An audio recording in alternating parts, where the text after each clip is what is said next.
Ini lawyer, dipanggilnya lawyer pelakor. Hah? Nah, di sini aku tuh pengen ngebela kaum wanita sama memperjuangkan hak-hak wanita Memperjuangkan hak-hak wanita. Iya.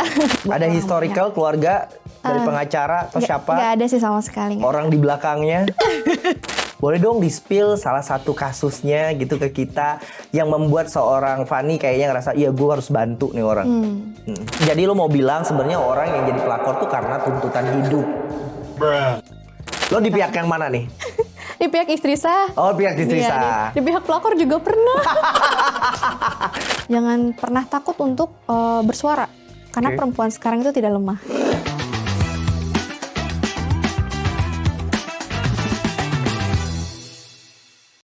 Kembali lagi di program Kode bareng gue Arauzi Effendi. Halo sahabat Kompas TV, hari ini gue kedatangan seorang tamu. Tamunya seorang lawyer. Tapi kalau lawyer biasanya berhadapan dengan kasus hukum yang berat-berat gitu ya. Pembunuhan, penculikan, perampokan, korupsi. Bukan, ini lawyer, dipanggilnya lawyer pelakor. Hah? Gimana tuh lawyer pelakor gitu ya? Ternyata katanya banyak menangani kasus yang berkaitan dengan perebutan laki orang. Agak ngeri ya, tapi kita verifikasi aja langsung ke orangnya. Please welcome Mbak Stefania. Stefani. Halo Mbak Stefani, apa kabar? Alhamdulillah. Lawyer, masih muda, cantik. Apa aja kegiatannya sehari-hari selain jadi lawyer? Iya sih, tentu kegiatannya kan pasti kan beracara, ya kan, di kantor, kayak gitu aja sih Kak. Ketemu klien yang bermacam-macam itulah ya. Gitu ya. Dan ketemu kliennya yang macam-macam itu seperti apa Mbak Fanny? Gue boleh tahu nggak? Ya, karena kan kasusnya sekarang ini yang lagi marak itu ya Kak, itu kan seperti kayak kasus rumah tangga gitu, sampai dibilang pelakor ya. Jadi Mbak Fanny ini selain dibilang tadi lawyer pelakor, jadi dia lawyernya rumah tangga. Dia menspesifikasikan dirinya sebagai lawyer rumah tangga. Kenapa tuh lawyer pelakor dan lawyer rumah tangga? Sebenarnya sih nggak spesifikasi juga ya Kak, gitu kan. Kebetulan juga kan ada perdata lainnya juga yang kita tangani, pidana lain. Cuman aku sendiri ini memang sangat-sangat ingin membantu membela juga kaum wanita ya Kak, gitu kan. Banyak banget untuk saat ini posisi wanita itu adalah kaum yang lemah. Nah di sini aku tuh pengen ngebela kaum wanita sama memperjuangkan hak-hak wanita. Memperjuangkan hak-hak wanita. Iya. Jadi kalau laki-laki mendapat kekerasan dalam rumah tangga nggak akan dibela? Enggak juga. Karena KDRT itu kan nggak melulu dari perempuan. Dari perempuan yang korbannya, ya, bisa juga laki-laki korbannya. Oke. Banyak sih juga dari laki-laki. Gitu. Sebelum kita masuk ke spesifik dari kasusnya, kenapa sih milih jadi lawyer di saat udah bertebaran lawyer di muka bumi? Sebenarnya dari dulu itu bercita-cita jadi advokat Kak. Karena advokat itu profesi yang bisa memberikan bantuan hukum sama orang banyak. Nah, aku di situ pengen jadi orang yang lebih bermanfaat. Ada historical keluarga dari pengacara atau siapa? Gak ada sih sama sekali. Orang di belakangnya? Gak ada. Oke. Mbak, belakangan ini kasus rumah tangga seperti apa yang sering dihandle oleh seorang Fania? Kayak seperti perceraian. Hak asuh anak, terus gonong gini, yang paling sering tuh ya Kak, somasi pelakor itu ada aja. Somasi pelakor. Iya. Dan paling tertinggi kasusnya yang mana? Perceraian. Endingnya ke situ. Padahal kita kan juga sebagai penasihat hukum daripada klien kan kita tetap ingin menyatukan dua belah pihak gitu ya. Itu kan udah hal yang terburuknya lah. Gitu. Tanya kok mau sih nge-handle di saat orang rebutan kasus-kasus yang lebih berat? Ini juga berat sih, cuman kan kayaknya kalau kasusnya perceraian dan soal rumah tangga kan takes time banget gitu ya, lebih ke personal approach gitu. Kok mau sih ngerjain atau menangani kasus hukum selain ya karena kalian disumpah ya untuk menerima segala kasus lah. Tidak boleh memilih-milih gitu. Jadi memang kalau kasus itu kan kebetulan yang datang ke kami ya Kak, gitu. Jadi apapun kasus yang datang ke kami, kebetulan gitu yang datang juga pada saat ini banyak banget tentang rumah tangga gitu kan, tentang pelakor gitu kan, yang memang kita tuh oh ternyata di balik ini ada hak istri loh gitu kan. Nah disitulah kita kayak sebagai perempuan yang tadi aku bilang aku sangat-sangat ingin membela kaum wanita gitu pada saat itu.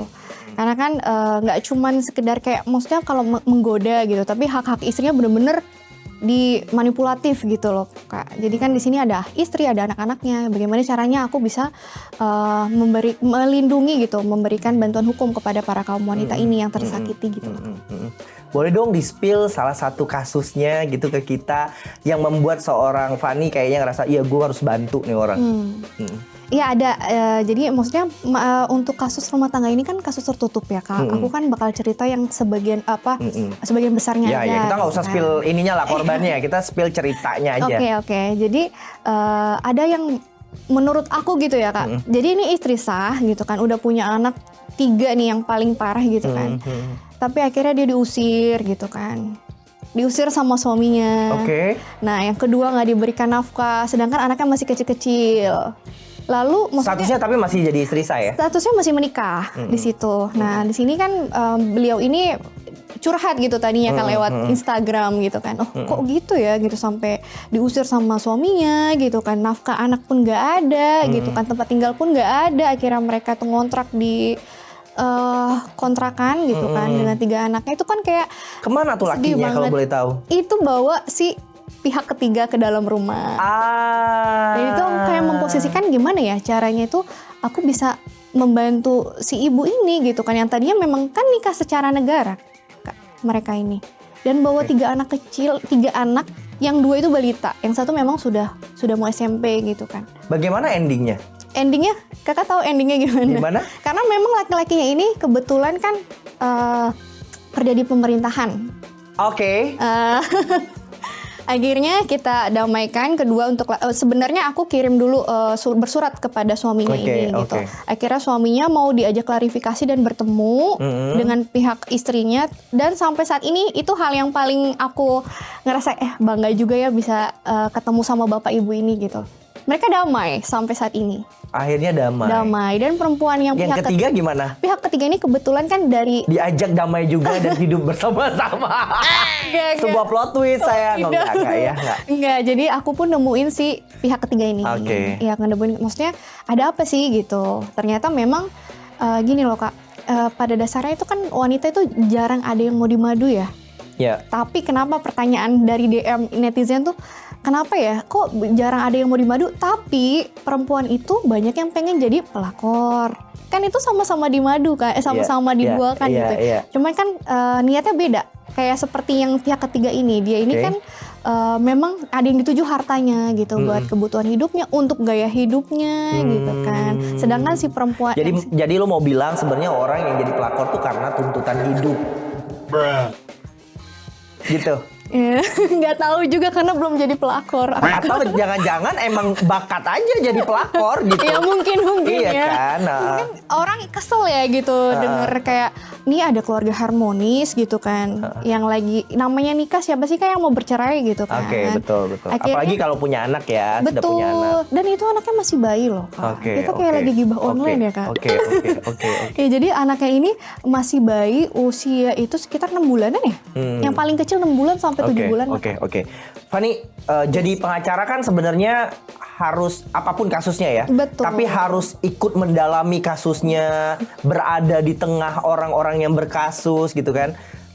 Untuk kasus-kasus dalam rumah tangga sulit nggak sih menyesuaikan dengan kondisi yang mungkin gua nggak tahu nih lo punya historical yang sama atau tidak, atau lo menyesuaikan dengan kondisi orang-orang seperti itu gitu. Sulit nggak bagi lo untuk memahami kondisinya? Jadi kalau misalkan rumah tangga ya Kak, itu tuh banyak banget cerita. Aku didewasakan dari klien jadinya.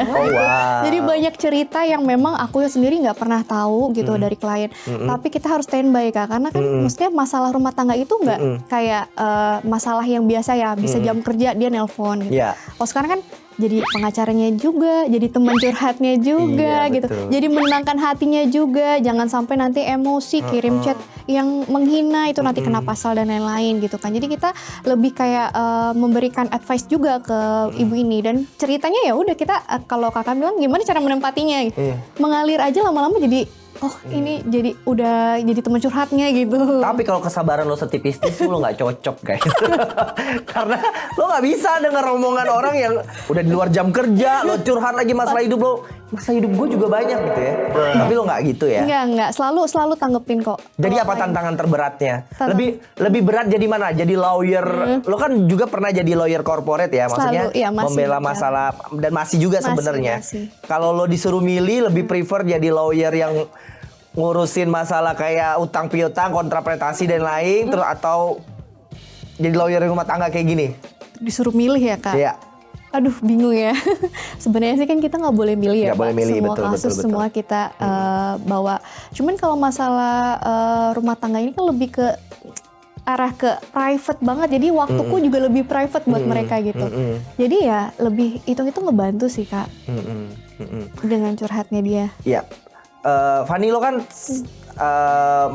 mengawali karir seorang lawyer. Banyak orang yang bilang ya dia orang tuh suka jadi lawyer pelakor atau lawyer kasus perceraian, apalagi artis gitu ya. Katanya buat batu loncatan. Apa iya? Aduh kayaknya enggak, ini deh kak, kalau misalkan lawyer artis ya, sebenarnya sih ya enggak juga sih, kita lebih membantu aja sih kak. Siapapun kan kita nggak bisa menyetarkan gender, kayak miskin itu kita nggak bisa. Jadi apapun yang butuh bantuan yang kita bantu, gitu kak. Oke, kita balik lagi ke brandingnya di sosial medianya si Fanny ini. Kalau Sobat Kompas TV lihat Instagramnya apa Stefania Agustia. Stefania Agustia itu Stefania sering jawab pertanyaan-pertanyaan dari netizen yang masuk melalui direct message. Gitu ya. Itu lo filter nggak sih? Enggak, semuanya kita jawab. What? Iya. Jadi lo lakukan konsultasi gratis dong? Kadang nggak juga langsung mintain ke WhatsApp sih kak. Jadi kalau DM itu banyak yang ke permintaan tersaring kan kak. Jadi banyak banget nih gitu kan. Jadi setiap hari tuh curhatan dari masyarakat banyak di DM. Jadi lo melihat ini sebagai peluang atau sebenarnya ya lo anggap ini bisnis lah? Ya, jadi ya mungkin ya kan namanya kan juga kan kita kerja gitu kan butuh. Yang lain kita niatnya memang membantu. Cuman ada juga kan memang yang dia ini memang dari ekonomi yang memang perlu kita bantu. Oke. Gitu. Kita ada yang nggak bayar nggak? Ada. Banyak? Enggak juga sih kak. Ada beberapa. Tapi yang bayar juga ada kan? Ada banyak. Betul. Nah kita masuk aja ke kasusnya. Jadi kalau perselingkuhan itu biasanya berakhir seperti apa? Terus kemudian dituntut dengan tuntutan apa biasanya, Van? Biasanya perselingkuhan itu ya kak. Ini kan ada perselingkuhan yang masuk ke ranah perzinahan. Kalau perselingkuhan itu kan kayak kalau di bahasa Indonesianya aja di perselingkuhan itu nggak ada perzinahan gitu ya. Nah yang ini yang kita mau dibahas tadi gitu kan, perzinahan ya kak. Perzinahan itu masuk pidana nggak sih? Nggak ya? Perzinahan tuh masuk justru. Iya. Oh gitu. Jadi perzinahan ini gini loh kak. Takut. Jangan berzina loh. Jadi perzinahan ini gitu loh kak. Jadi perzinahan ini kan harus ada buktinya juga istri saya. Jadi ketika menunjuk kuasa hukum, nah betul. Wow. Iya, jadi yang lebih aman lagi tuh kalau OTT sih kak. Maksudnya menangkap tangan ya, seperti kayak lagi di hotel gitu ya. Lagi pakai baju atau apa gitu. Ada tindakan asusila yang bisa kita jadikan bukti gitu. Satu foto, video gitu kan, chat. Nah itu yang paling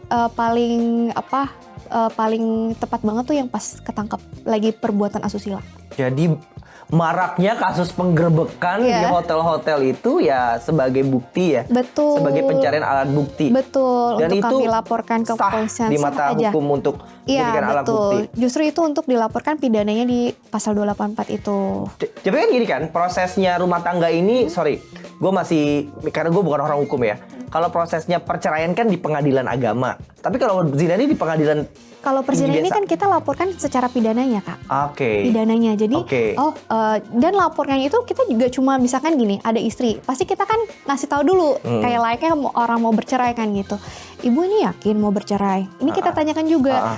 Ibu yakin mau melaporkan suami? Anak-anak bagaimana? Nanti kalau rame ke media, pekerjaan suami bagaimana? Jadi ada hal memang yang harus kita ada fungsi nasihatnya juga ya guys. Jadi kita tanyakan dulu gitu Kak, hal-hal yang memang itu kan penting ya buat masa depan anak. Betul. Ada juga memang yang banyak ya Kak, banyak klienku itu akhirnya nggak jadi untuk lapor. Karena tidak mau suaminya dipenjara. Dipenjara dan nafkah anak-anak. Takut nafkah anak-anak itu tidak ada gitu. Oke, banyak jadi kasus yang akhirnya berakhir dengan damai. Padahal sudah terbukti berzina. Betul. Tapi dengan alasan tadi anak-anak dan nafkah, mereka akhirnya membatalkan laporannya. Betul, tapi di situ si suami bikin komitmen agreement. Jadi pernyataan. Di depan lawyer? Di depan lawyer, dia bilang pernyataan. Tapi rata-rata sih alhamdulillah ya, selama ini yang cerita-cerita nggak ada cerita-cerita yang nangis-nangis lagi sih Kak, maksudnya setelah damai. Itu zina. Pertanyaan gue ya, kalau tidak terbukti berzina, tapi misalnya terbukti chatting. Enggak.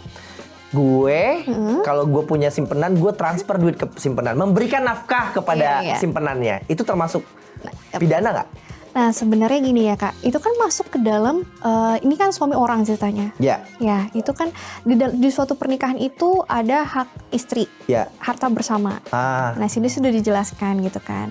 Nah di sini maksudnya istri itu kan ketahuan nih dari chat, itu kan udah sebagian besar bukti perselingkuhan ya, walaupun bukan perzinahan, perselingkuhan.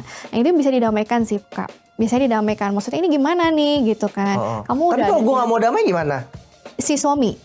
Kalau misalnya istri gue nggak mau damai, bukan gue nggak mau damai, istri gue nggak mau damai nih. Iya biasanya dia menunjuk kuasa hukum untuk cari bukti yang lebih dalam, Kak. Itu dan baru langkah awal. Dan bisa dipidanakan. Yang bisa dipidanakan itu kan baru langkah awal Kak, untuk chatting, untuk transferan, itu langkah awal sih Kak. Oke, menarik ya. Gue nggak berkaca sama diri gue sendiri.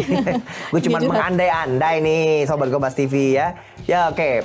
Selanjutnya nih soal nikah siri. Nikah siri ini kan sebenarnya bisa dibilang sering terjadi. Sering terjadi. Nah, kita bisa nggak sih menuntut secara hukum gitu? Misalkan terkait dengan pernikahan siri yang terjadi. Misalnya gue tadi lagi-lagi gue nih. Misalnya Ade nikah tanpa sepengetahuan istrinya tapi nikah siri. Kita bisa nuntut Ade nggak? Bisa. Karena kan yang sesuai dengan ketentuan ya kayak maksudnya yang berlaku. Jika Islam itu memang memperbolehkan agama itu memperbolehkan untuk nikah siri. Tapi ada baiknya itu diketahui oleh istri sah. Iya di muka pengadilan itu istri nikah siri. Tapi kalau tidak diketahui itu bisa jadi pasal perzinahan gitu. Iya, jadi tidak sah. Iya, jadi bisa dibatalkan nikahnya gitu loh. Karena tidak memenuhi syarat sebagai nikah siri justru. Betul ya. Istri sahnya tidak mengetahui. Banyak banget terjadi. Nah, gue nih ada pengalaman keluarga gue nih misalnya ya. Tapi dia bukan nikah lagi, tapi dia nikah siri.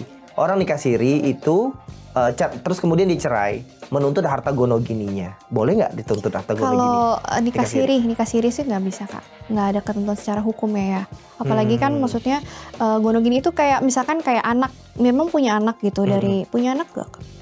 Punya anak misalkan.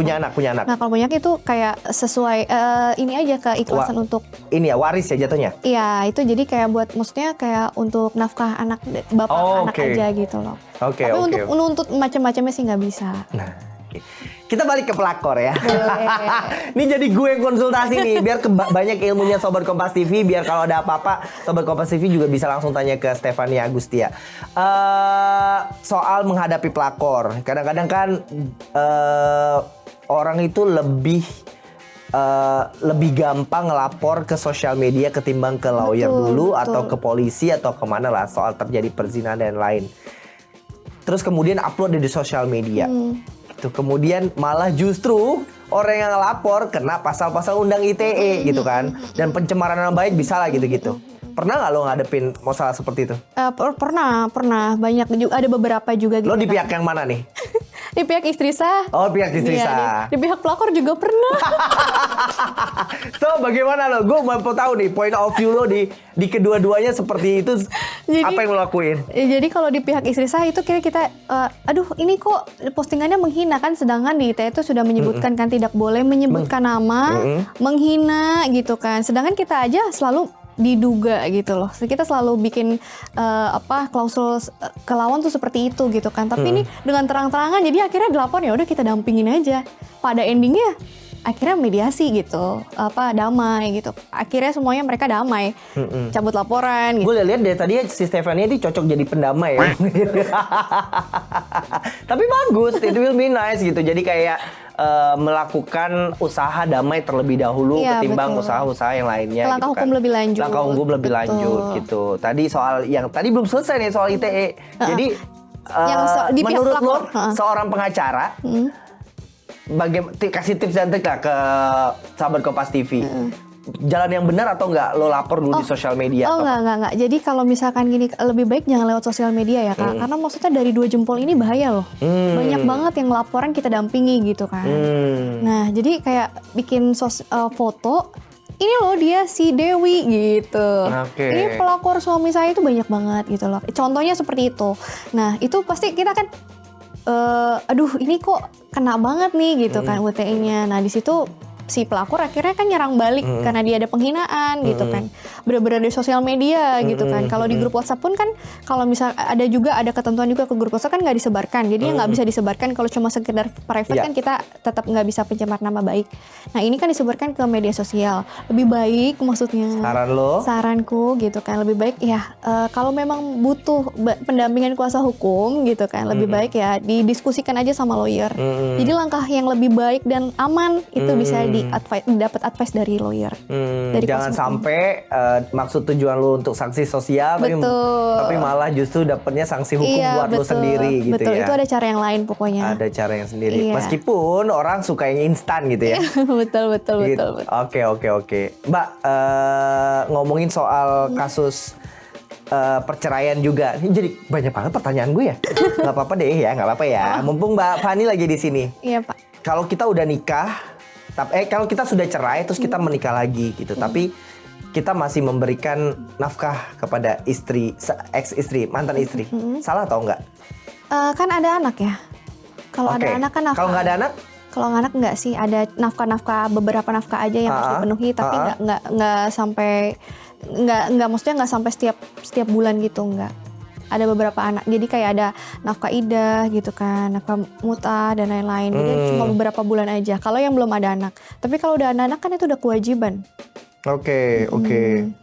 Oke, jadi kalau ex istri udah nggak ada kewajiban ya? Ada, maksudnya beberapa bulan sih ada kan, ada nafkah-nafkah. Selama masa idah tadi iya, kan? Iya betul, ada nafkah. Tapi setelah itu jadi urusan masing-masing. Betul, kalau memang. Iyalah, cerai mau, nafkah juga mau. Tapi harta gono gininya. Takut. Tapi harta gono gininya. Iya, tapi harta gono gininya yang selama dalam pernikahan itu bisa dibagi 2. Tergantung nanti dari bagaimana prosesnya gitu kan. Mendapatkan harta itu. Apalagi kan sekarang aku kan menyarankan untuk para kaula muda gitu yang mau nikah itu wajib bikin perjanjian pranikah. Perjanjian pranikah. Iya, gitu itu wajib banget. Jadi jangan sampai karena peliknya tuh seperti ini gitu loh, rumah tangga. Kenapa harus perjanjian pranikah? Gue mau dengar. Iya, kalau misalkan gini loh Kak. Jadi perjanjian pranikah itu kan katanya orang tuh masih awam kan, ngapain dia tuh kayak nggak serius sama aku kan gitu kan. Tapi pada posisi sudah menikah tuh kayak kenapa ya aku nggak bikin perjanjian pranikah gitu. Nah karena apa? Bukan sekedar hanya harta Kak yang kita masukkan. Misalkan harta bawaan aku, harta bawaan kakak gitu kan, dimasukkan ke dalam surat perjanjian. Tapi ada hak-hak istri dan hak-hak suami, kewajiban istri dan kewajiban suami. Jika hak-hak misalkan seperti ya bisa kita masukkan juga, jangan sampai ada yang mengkhianati atau apa gitu kan. Selama itu tidak melanggar hukum, kata-katanya kita review gitu kan. Sah-sah aja sebenarnya. Nah nanti ketika ada yang melanggar akan dikenakan sanksi hukum gitu loh.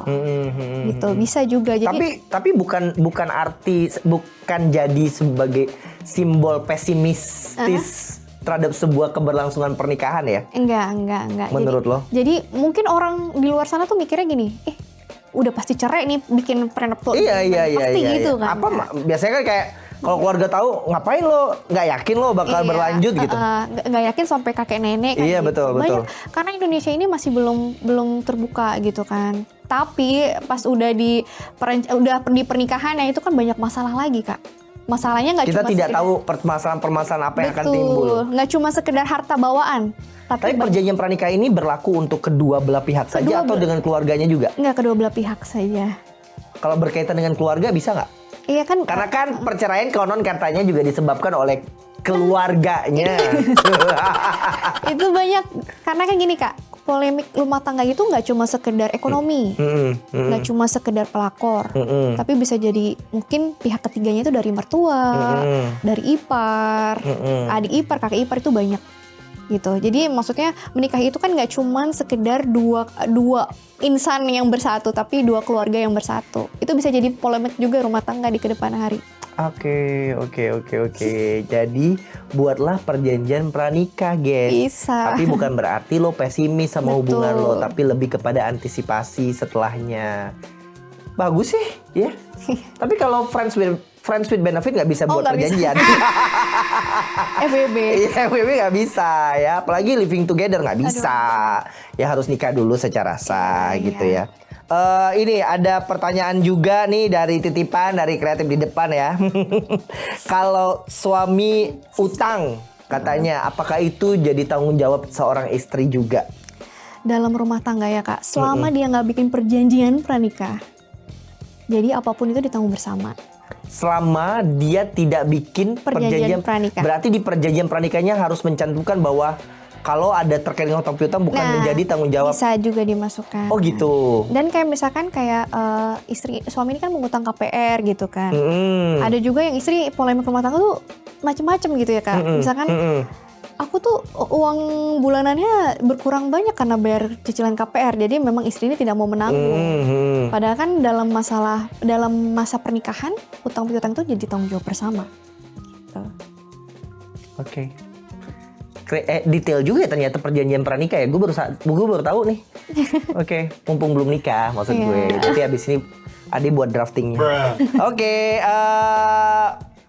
pertanyaan gue sekali lagi tentang apa namanya, kalau pelakor hamil nggak dinikahi.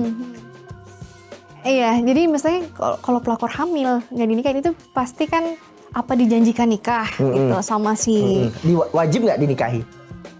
Enggak. Kok ngeri banget ya? Tenang dong. Tapi tidak untuk dicontoh. Oh, tidak untuk dicontoh. Iya, tapi tidak kudu dicontoh. Jadi ingat para pelakor di luar sana, kalau lo nikah tidak ada kewajiban untuk kalau lo hamil tidak ada kewajiban untuk dinikahi. Tapi tidak dicontoh untuk para laki-laki. Tidak dicontoh untuk para laki-laki. Makanya hati-hati. Jangan ujuk-ujuk lo jadi pelakor gitu. Tapi ada nggak kasus kayak gitu? Yang hamil? Ada. Baru masuk beberapa hari yang lalu di Instagram, di DM. Jadi hamil sama suami orang. Oke.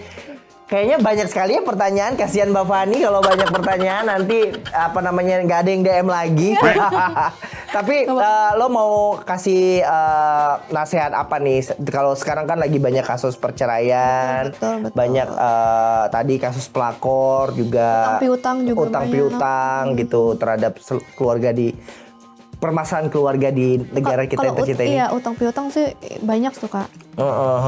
Apa yang mau lo sampaikan ke masyarakat dan warga sana?